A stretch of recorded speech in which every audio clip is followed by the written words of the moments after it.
Hay algo que me han preguntado muchas veces y que por mucho tiempo dudé en responder. No porque no supiera la respuesta, sino porque sabía que la respuesta iba a incomodar a mucha gente. Y hoy decidí que era el momento de hablar. Hoy decidí que si esto te llega, no es por casualidad. Si estás aquí escuchando esto, es porque hay algo en tu interior que todavía cree, algo que todavía espera, algo que todavía no se ha rendido, aunque tu mente racional haya intentado convencerte 1000 veces de que ya es suficiente, de que ya intentaste todo, de que quizás la prosperidad simplemente no es para ti. Y yo quiero mirarte a los ojos, aunque estemos separados por una pantalla, y decirte algo que necesitas escuchar hoy. No es que la abundancia no sea para ti, es que nadie te enseñó las leyes que la gobiernan. Existe una práctica que los judíos más ricos del mundo han guardado con celo durante siglos. No la encontrarás en los libros de economía, no la enseñan en las universidades, no aparece en los artículos de los grandes diarios financieros. Pero si te sentaras a cenar con las familias más prósperas de Tel Aviv, de Nueva York, de Ginebra, de San Paulo, y ganaras su confianza, y ellos te abrieran las puertas de sus hogares en el mes de abril, verías algo que nunca olvidarías. Verías a los patriarcas y matriarcas de esas familias, personas que manejan fortunas que la mayoría de nosotros no podemos ni imaginar, arrodillados junto a un pequeño recipiente de sal, enterrando una sola moneda, en silencio, con una solemnidad que te haría sentir que estás presenciando algo sagrado. Y lo más impactante no es el ritual en sí, lo más impactante es lo que ocurre después, lo que esas familias construyen, lo que esas familias protegen, lo que esas familias pasan de generación en generación con una consistencia que desafía toda lógica mundana. Yo llevo muchos años estudiando la relación entre las personas y el dinero. He viajado por muchos países. He hablado con personas de todas las condiciones económicas posibles. He sentado a tomar té con millonarios que empezaron sin nada y he conversado con personas que lo tuvieron todo y lo perdieron. Y una de las conclusiones más poderosas a las que llegué, una que cambió completamente mi forma de entender la prosperidad, es que el dinero no es solo una cuestión económica. El dinero es una cuestión espiritual. El dinero responde a leyes que van mucho más allá de las tasas de interés y los mercados financieros. Y las personas que realmente entienden esas leyes, las personas que las viven, son las que construyen prosperidad de una manera que parece casi milagrosa para los que observan desde afuera. Quiero que entiendas algo fundamental antes de continuar. Los judíos no son ricos porque son judíos. Son ricos porque adoptaron, generación tras generación, una relación con el dinero que está profundamente enraizada en principios espirituales, en rituales cargados de intención, en una cosmovisión donde la prosperidad no es solo permitida, sino sagrada. Y uno de esos principios, uno de los más poderosos y menos conocidos fuera de esa cultura, tiene que ver con la sal, con las monedas y con el mes de abril. Déjame llevarte al principio de todo. Para entender por qué este ritual existe, necesitas entender cómo los judíos conciben la relación entre lo espiritual y lo material. En la tradición judía hay un concepto que se llama en hebreo berajá, que significa bendición, pero no en el sentido superficial en que muchos usamos esa palabra. Berajá es algo que fluye, es una energía que se activa cuando hay intención consciente, cuando hay gratitud genuina, cuando hay un acto que conecta lo humano con lo divino. Y los rituales en la tradición judía no son superstición, son tecnología espiritual. Son actos deliberados diseñados para activar esa energía de berajá en áreas específicas de la vida. La sal, en la cosmovisión judía y en muchas otras tradiciones milenarias, no es solo un condimento. La sal es uno de los símbolos más profundos de preservación, de pacto, de permanencia.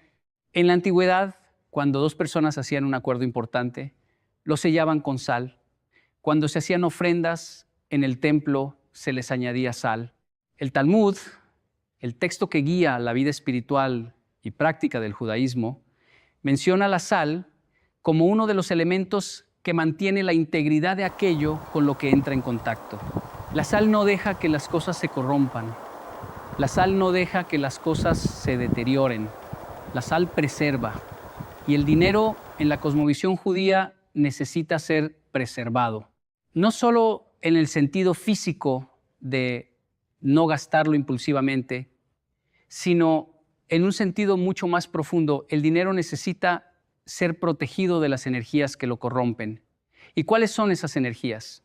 La codicia sin propósito, la ingratitud, el miedo, la urgencia desesperada, el apego excesivo. Todas esas emociones que nosotros conocemos perfectamente, que hemos sentido en algún momento cuando miramos nuestra situación financiera con angustia. La moneda que se entierra en sal en el mes de abril es un acto simbólico de una profundidad que me tomó años entender completamente. Es un acto que dice con una elocuencia que ninguna palabra puede superar lo siguiente: yo confío, yo pongo lo que tengo en manos de algo más grande que yo. Yo preservo la energía de la abundancia en mi vida, no aferrándome a ella con miedo, sino entregándola con intención y fe. Y aquí viene algo que quiero que te detengas a pensar con toda la profundidad que merece.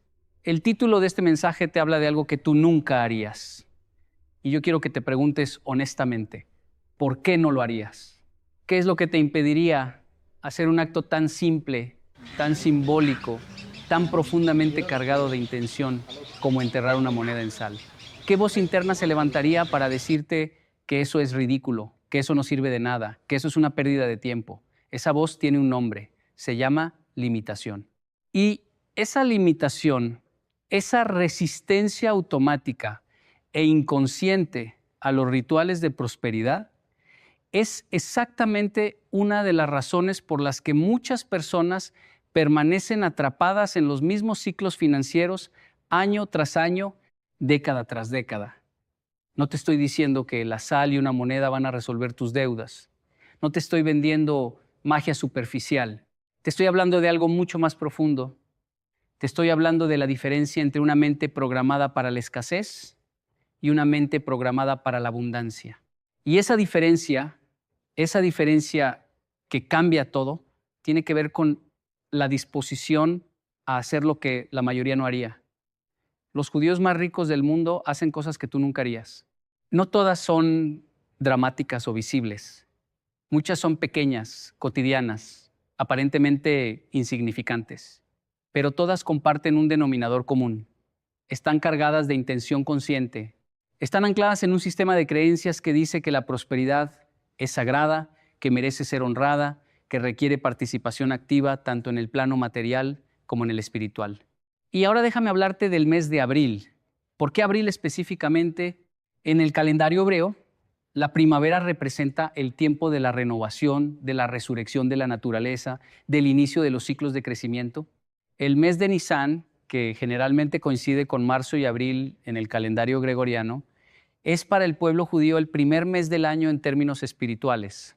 Es el mes en que ocurrió el Éxodo, la liberación más grande de la historia del pueblo hebreo, el momento en que fueron sacados de la esclavitud hacia la libertad. Y esa energía de liberación, esa energía de salida del cautiverio hacia la tierra prometida, resuena espiritualmente durante todo ese periodo. Enterrar una moneda en sal en abril es hacer un acto de alineación con esa energía de liberación y renovación. Es decir, así como el pueblo fue liberado, yo también estoy siendo liberado de la esclavitud, de la escasez. Así como comenzó un nuevo ciclo entonces, un nuevo ciclo comienza ahora en mi vida financiera.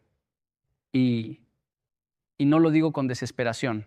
Lo digo con la misma calma y certeza con que se plantan las semillas en primavera, sabiendo que el tiempo del fruto llegará.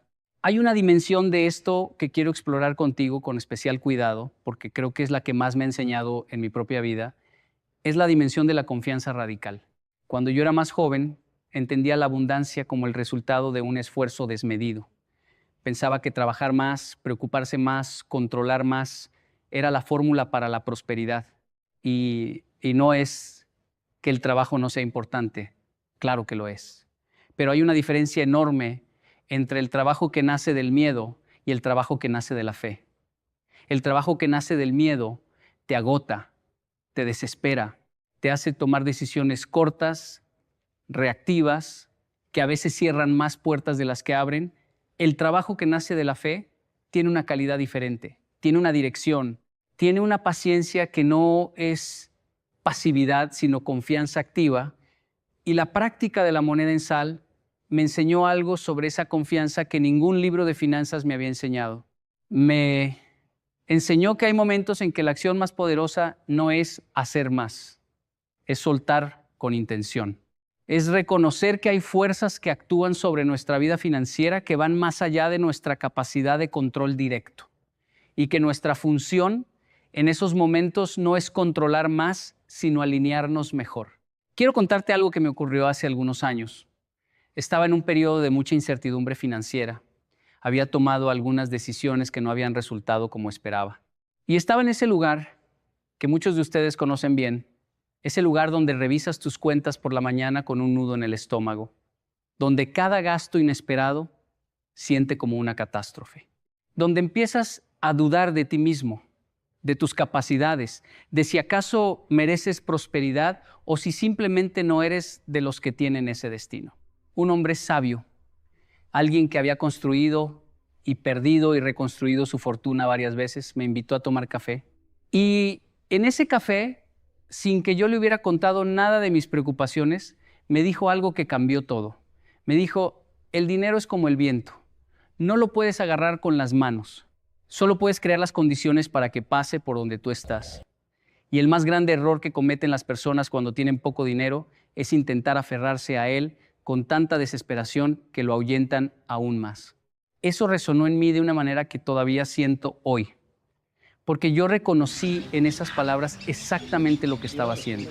Me estaba aferrando con tal desesperación, con tal miedo, que estaba creando en mi interior y en mi entorno una energía de contracción, de cierre, que hacía imposible que nada nuevo entrara. Y luego ese hombre me habló del ritual de la sal. Me explicó no solo el procedimiento, sino la filosofía detrás de él. Me dijo que la sal representa la intención de preservar, pero que la acción de enterrar la moneda en ella representa algo igualmente importante: la disposición a ocultar, a proteger en lo profundo, a no exhibir la abundancia con arrogancia, ni esconderla con vergüenza, sino honrarla en silencio con gratitud genuina. Y yo practiqué ese ritual, no con la expectativa mágica de que al día siguiente todo cambiaría, sino con la humildad de reconocer que había dimensiones de la prosperidad que yo no había estado honrando, con la disposición de decirle a algo más grande que yo: confío, estoy abierto. Estoy agradecido incluso por lo que aún no ha llegado. Y les voy a decir algo que sé que puede sonar increíble, pero que es absolutamente verdad. Las cosas empezaron a moverse, no de la noche a la mañana, no de forma dramática y cinematográfica, sino con esa suavidad con que se mueve el agua, que abre paso entre las piedras, lenta pero imparable. Empezaron a abrirse puertas que yo no había golpeado. Empezaron a llegar conversaciones que yo no había iniciado. Empezaron a aparecer personas y oportunidades que, si no hubiera tenido los ojos abiertos y el corazón dispuesto, habría pasado por alto. ¿Fue la sal? ¿Fue la moneda? No en el sentido literal. Lo que fue transformador fue el estado interno que ese ritual me ayudó a cultivar: la confianza, la gratitud, el soltar el control, la intención consciente de recibir abundancia sin desesperación. Y eso, amigo mío, eso cambia todo. Ahora quiero hablarte de algo que va aún más profundo en la filosofía judía de la prosperidad, algo que está íntimamente conectado con este ritual, pero que la mayoría de las personas nunca ve porque está demasiado ocupada buscando atajos. En el Talmud existe el concepto de tzedaká, que generalmente se traduce como caridad, pero que en realidad significa algo mucho más rico: justicia. En la visión judía, dar a otros no es un acto de generosidad opcional, es un acto de justicia. Es reconocer que la prosperidad que fluye a través de ti no te pertenece en su totalidad, que eres en cierta medida un administrador de esa abundancia y que parte de ella tiene un destino que va más allá de tu propio bienestar. Y esto está profundamente conectado con la moneda en la sal, porque la moneda no se entierra como un tesoro que se guarda con avaricia.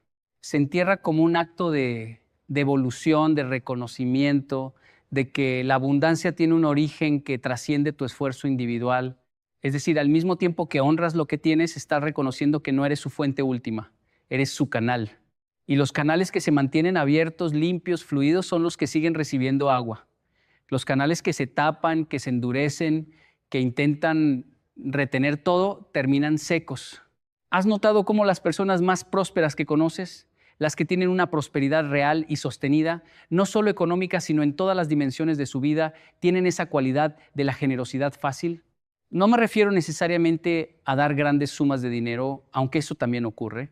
Me refiero a esa actitud de quien da su tiempo sin calcular el retorno, de quien comparte su conocimiento sin miedo a que lo superen, de quien celebra el éxito ajeno con una genuinidad que te deja sin palabras.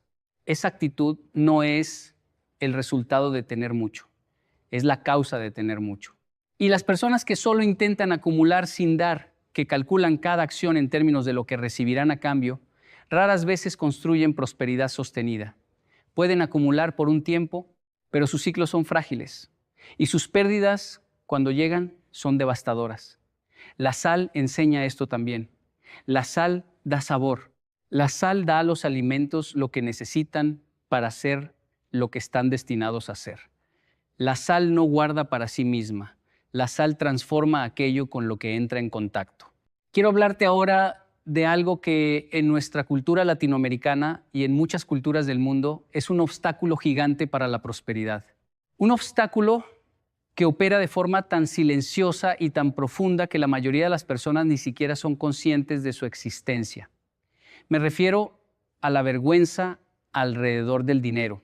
Existe en muchas de nuestras familias, en la cultura en la que crecimos, una narrativa muy poderosa que dice que hablar de dinero es de mal gusto, que preocuparse demasiado por la prosperidad material es superficial o incluso pecaminoso, que las personas espirituales no piensan en dinero, que si eres humilde de verdad no deberías querer tener demasiado. Y esa narrativa, esa programación que absorbimos desde pequeños sin cuestionarla, crea en nuestro interior una contradicción devastadora. Por un lado, queremos prosperidad porque la necesitamos para vivir, para cuidar a nuestra familia, para cumplir nuestros sueños. Por otro lado, nos sentimos culpables por quererla, nos sentimos sucios al pensarla, y esa contradicción nos paraliza. Los judíos, en cambio, tienen una relación radicalmente diferente con el dinero. En la tradición judía, la prosperidad no es solo permitida, es una responsabilidad. Hay un concepto que se llama parnasá, que significa sustento, y que es considerado en la tradición rabínica como algo que Dios mismo provee y que los seres humanos tienen la responsabilidad de gestionar bien. El dinero, en esta visión, no es enemigo de la espiritualidad. Es un recurso sagrado que, cuando se maneja con sabiduría, intención y generosidad, se convierte en un instrumento de bien, no solo para quien lo tiene, sino para todos los que lo rodean. Y eso cambia todo. Eso cambia completamente la relación que tienes con la abundancia. Cuando dejas de ver el dinero como algo sucio o peligroso, cuando empiezas a verlo como un recurso sagrado que merece ser honrado y gestionado con sabiduría, tu comportamiento financiero cambia, tus decisiones cambian, tu capacidad de recibir cambia. ¿Y cuándo ocurre ese cambio de perspectiva más profundamente? En los rituales, en esos actos deliberados cargados de intención que dicen, de forma que el inconsciente puede entender algo que los libros de finanzas personales raramente logran comunicar. La prosperidad es sagrada y yo soy digno de recibirla.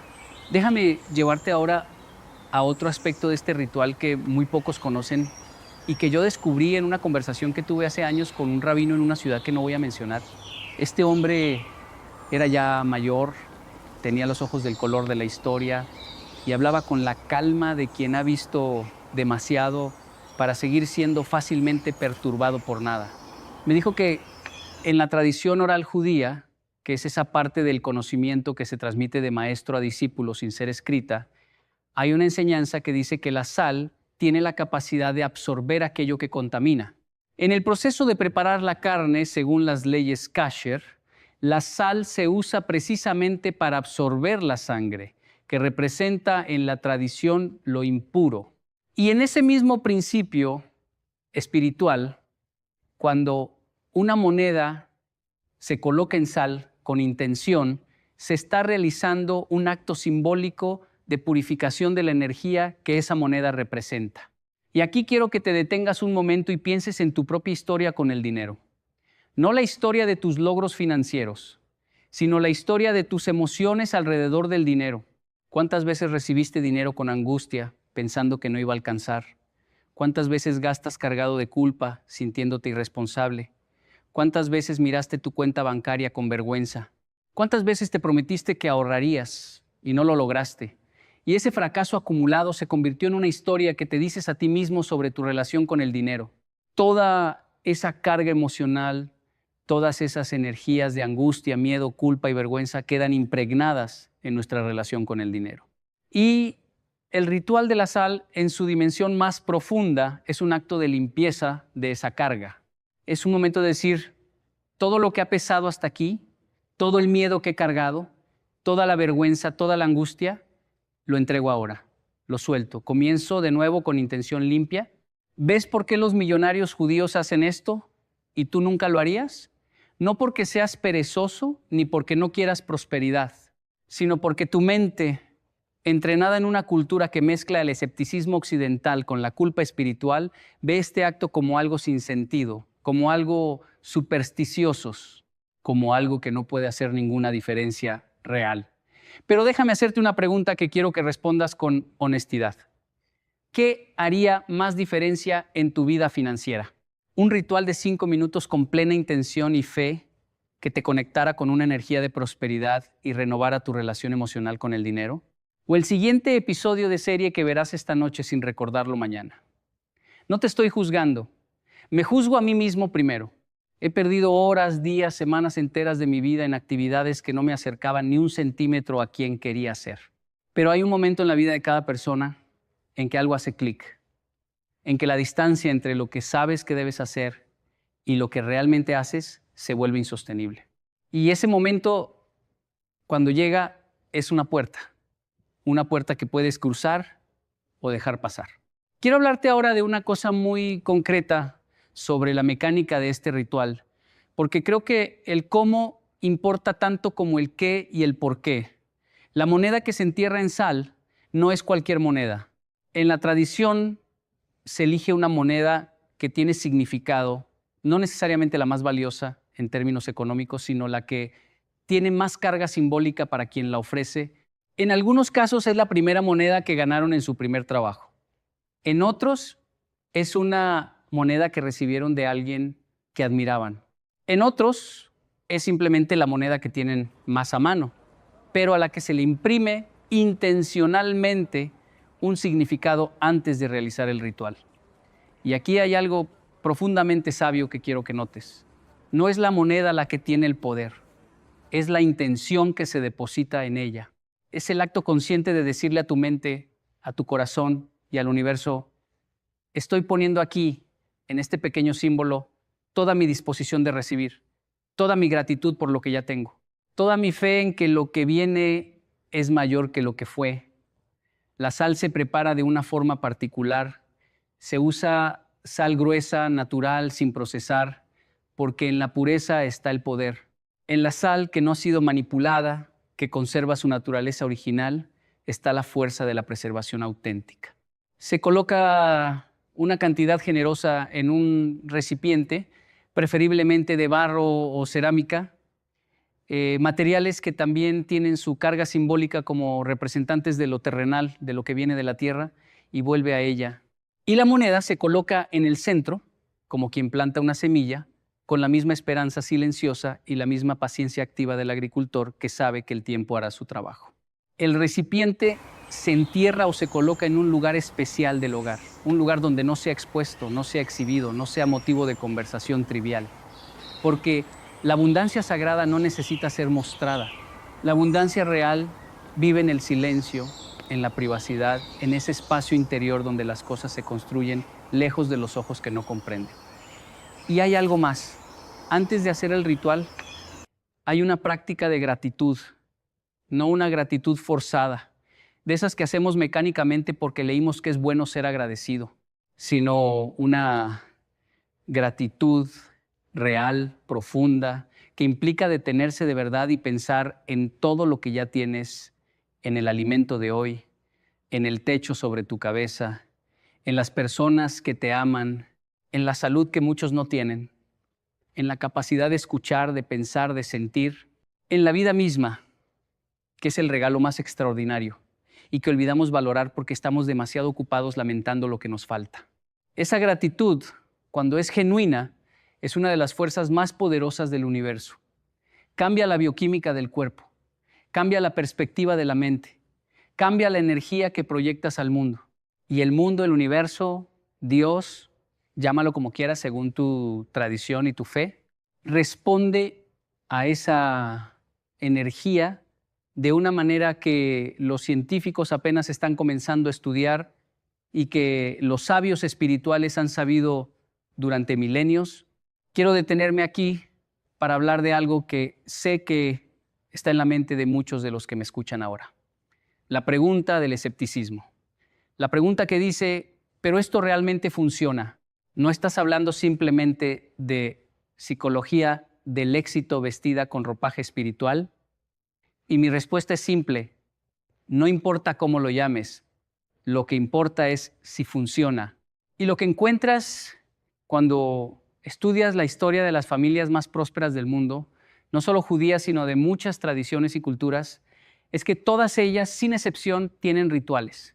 Todas tienen prácticas deliberadas que conectan lo cotidiano con algo más grande.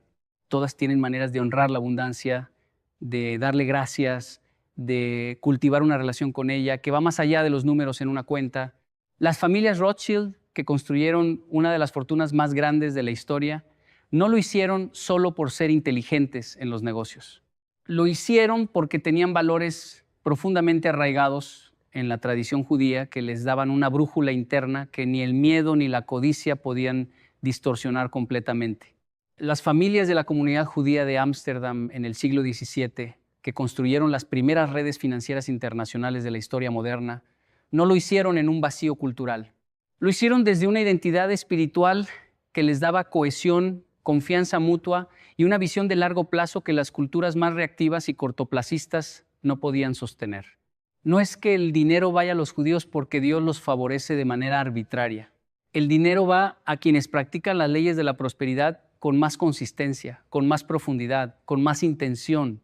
Y el pueblo judío, a través de siglos de transmisión de sabiduría práctica y espiritual, ha desarrollado un sistema de leyes y prácticas para la prosperidad que es extraordinariamente efectivo. Y parte de ese sistema, parte de esa tecnología espiritual de la abundancia, es este ritual de la moneda y la sal en el tiempo de la renovación. Ahora quiero hablarte de algo que puede ser incómodo, algo que yo mismo tuve que mirar de frente antes de poder crecer. ¿Cuánto tiempo llevas esperando que algo cambie sin hacer nada diferente? Y cuando digo diferente no me refiero a trabajar más horas o buscar un segundo empleo o revisar más estrategias de inversión. Me refiero a hacer algo diferente en el nivel donde realmente se originan los cambios, el nivel de tus creencias, de tu relación emocional con el dinero, de tu apertura espiritual a recibir. Hay personas que llevan años, décadas, esperando que las circunstancias externas cambien para que su situación financiera mejore, esperando que baje la inflación, que cambie el gobierno, que la economía se estabilice, que el negocio de su primo por fin los invite a participar, que el trabajo perfecto aparezca. Y mientras esperan, la vida pasa. Y los años pasan. Y el sueño de la prosperidad sigue siendo un sueño, cada vez más difuso, cada vez más envuelto en la resignación silenciosa de quien ya no cree de verdad que las cosas pueden ser diferentes. Yo no quiero eso para ti. Yo sé que eso no tiene que ser tu historia. Pero para que la historia cambie, necesitas hacer algo que no has hecho. Necesitas cruzar el umbral de tu zona de confort intelectual y espiritual. Necesitas estar dispuesto a hacer lo que la mayoría no haría. No porque seas mejor que la mayoría, sino porque tienes sed de algo más. Porque hay en ti una llama que sigue ardiendo aunque el viento de la adversidad haya intentado apagarla 1000 veces. Porque llevas demasiado tiempo sintiéndote pequeño frente a la abundancia que sabes en lo más profundo de tu ser que mereces. La moneda en la sal es solo un símbolo, pero los símbolos son poderosos. Son la puerta entre lo visible y lo invisible, entre lo que puedes tocar y lo que solo puedes sentir. Y cuando aprendes a habitar ese espacio entre los dos mundos con intención consciente, cuando aprendes a honrar tanto lo material como lo espiritual con la misma reverencia, algo en ti se abre, algo que llevaba mucho tiempo cerrado, una puerta que no sabías que existía, una ventana por la que entra una luz que transforma no solo tu economía, sino tu manera de moverte por el mundo, de relacionarte con las personas, de enfrentarte al futuro. Y quiero que sepas algo que para mí ha sido una de las revelaciones más importantes de mi vida. La prosperidad no llega principalmente de afuera hacia adentro, llega de adentro hacia afuera. Primero se construye en la mente, primero se consolida en las creencias, primero se honra en los rituales y luego, cuando el interior está listo, el exterior responde, las oportunidades aparecen, las conexiones se dan. Las puertas que estaban cerradas de repente están abiertas, no porque el mundo cambió, sino porque tú cambiaste tu forma de pararte frente al mundo. El pueblo judío sobrevivió la esclavitud en Egipto, sobrevivió el destierro en Babilonia, sobrevivió la persecución en la Europa medieval, sobrevivió el horror más indescriptible del siglo XX. Y después de cada devastación, reconstruyó. Después de cada pérdida, volvió. ¿Con qué? Con fe, con identidad, con rituales, con esa capacidad extraordinaria de conectar lo cotidiano con lo sagrado de una manera que ningún desastre podía destruir completamente porque vivía en el interior, en la cultura, en las prácticas transmitidas de mano a mano, de generación en generación. La moneda en la sal en abril es parte de ese tejido. Es uno de los hilos de esa red invisible de significado que sostiene a una comunidad a través del tiempo. Y cuando tú realizas ese ritual, no estás haciendo un acto de superstición. Estás conectándote con algo que ha sostenido a millones de personas a través de siglos de adversidad y reconstrucción. Estás alineando tu energía con una frecuencia de resistencia, de renovación y de prosperidad que ha demostrado su poder a través de la historia de una manera que no tiene parangón. Déjame hablarte ahora de algo que tiene que ver con el tiempo, con la paciencia, con esa virtud que nuestra cultura instantánea ha vuelto casi incomprensible. Vivimos en un mundo que nos promete resultados en 24 horas, éxito en 30 días, transformación en una semana, y cuando las cosas no suceden en ese tiempo, concluimos que no funciona, que fue un engaño, que somos un caso especial de fracaso para el que ningún método tiene solución. Y pasamos de promesa en promesa, de estrategia en estrategia, buscando el atajo que finalmente nos lleve donde queremos ir. Pero los judíos más ricos del mundo no piensan en términos de 30 días, piensan en términos de generaciones. La moneda que se entierra en sal en abril no tiene fecha de expiración. No es un experimento de un mes que se evalúa y se abandona. Es parte de una práctica que se repite año tras año, que se transmite de padres a hijos, que se convierte en parte del tejido de la identidad familiar. Y esa consistencia, esa práctica sostenida en el tiempo sin desesperación por resultados inmediatos, es parte de lo que construye la prosperidad real. Hay una sabiduría antigua que dice que el árbol que da la sombra más grande tardó más años en crecer, que el roble que resiste los huracanes tiene raíces que van tan profundo como sus ramas van alto, que la prosperidad que dura, la que no desaparece con la primera tormenta, es la que se construyó despacio, con paciencia, con consistencia, con rituales que honraron el proceso tanto como el destino. ¿Y tú? ¿Estás construyendo raíces o solo ramas? ¿Estás buscando la sombra de hoy o el árbol de tus hijos? ¿Estás tan desesperado por el resultado inmediato que no puedes ver el proceso que te está preparando para recibir lo que realmente quieres? Estas preguntas no tienen respuestas fáciles. Yo mismo sigo haciéndomelas. Sigo trabajando mis propias impaciencias, mis propias urgencias, mi propio miedo al tiempo que pasa, pero el ritual, la práctica espiritual del agradecimiento, de la intención, de la entrega, me sigue recordando cada año que la prosperidad verdadera no tiene prisa, que mi tiempo no es necesariamente el tiempo del universo y que confiar en ese tiempo más amplio, más sabio, más paciente, es un acto de fe radical que requiere una valentía que pocas personas están dispuestas a ejercer.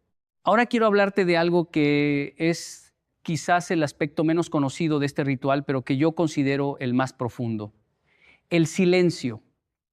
Cuando se realiza la práctica de la moneda en sal, no se hace con fanfarria, no se publica en redes sociales, no se comenta con los vecinos, se hace en el silencio más profundo, en la privacidad más absoluta. Y ese silencio no es accidental, ese silencio es intencional. Ese silencio es poderoso. ¿Por qué? Porque hay cosas que crecen en el silencio que no pueden crecer a la vista de todos. La semilla germina en la oscuridad de la tierra, no a la luz del sol. El embrión se forma en la intimidad del vientre, no en el exterior. Las raíces de los árboles más grandes trabajan en la oscuridad, invisible para todos, sosteniendo desde abajo lo que el mundo admira desde arriba. Y la prosperidad que se anuncia antes de nacer raramente llega a su plenitud. Hay algo en el hablar demasiado sobre lo que uno quiere, en el compartir demasiado pronto los sueños y los planes, que los hace vulnerables a la energía de la duda, del escepticismo ajeno, de la envidia, que aunque a veces no sea consciente, tiene el poder de enfriar el fuego de la intención más genuina. Los sabios judíos lo sabían, por eso el ritual se hace en privado, por eso la moneda se entierra y no se exhibe, por eso la práctica se transmite de voz a voz, de corazón a corazón, no en panfletos ni en anuncios públicos, porque hay sabiduría en proteger lo sagrado del ruido del mundo. Hay poder en honrar en silencio lo que te importa más. Y esto me lleva a algo que quiero decirte directamente. Si sientes que estás en un periodo de escasez, de sequía, de espera larga y difícil, si llevas un tiempo sintiendo que las puertas están cerradas y los cielos están quietos, quiero que consideres la posibilidad de que ese periodo no sea un castigo, no sea un signo de que algo está mal contigo o con tu fe,